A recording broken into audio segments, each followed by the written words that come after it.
So the first time I met Michael was probably 15 years ago now, and he was interviewing for an associate producer job. The one thing I did learn about the business was that the producers really had a huge say in hiring the composers for the films.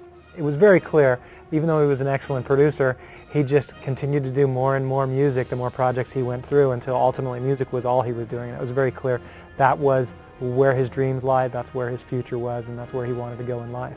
So he's done a lot of film and linear media work, and bringing him back to the franchise, the big question was, will you help us reinvent the sound of Medal of Honor as we reinvent the game and the gameplay? I think, in my early discussions with Patrick about the music for Airborne, I wanted it to feel a little bit more mature and a little bit more uneasy. There were times in the old stuff where I feel, everyone always says, oh, you're crazy, but I feel, it may have gotten a little too heroic or a little too fun. We explored a lot of different avenues until ultimately we hit on kind of two key areas of emotion for the game. The idea of jumping out of a C-47 and into combat, and that sense of kind of almost dreamlike mystery and flight that you get from being suspended from a parachute.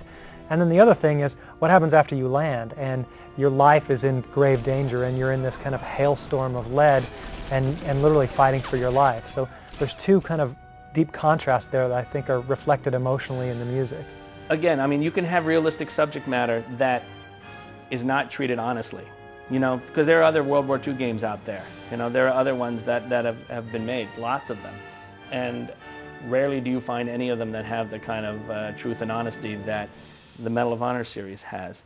The difference in the sound, the difference in the scores that most players will hear is kind of this idea that we're really not scoring from the perspective of today, looking back with a lot of reverence on the greatest generation. What we're really trying to score is the experience of the soldiers on the ground as if we're there with them right now. So for me it was a struggle. Everyday writing was a struggle, coming up with something that felt right and new and yet still at home in the Medal of Honor world. These games are about the bigger picture, and any good movie, any good book, any good television show is going to be about the bigger picture. The game really is about freedom. It's about freedom of choice for the player to be able to do anything he wants in this world and have the world respond to him with infinite variability.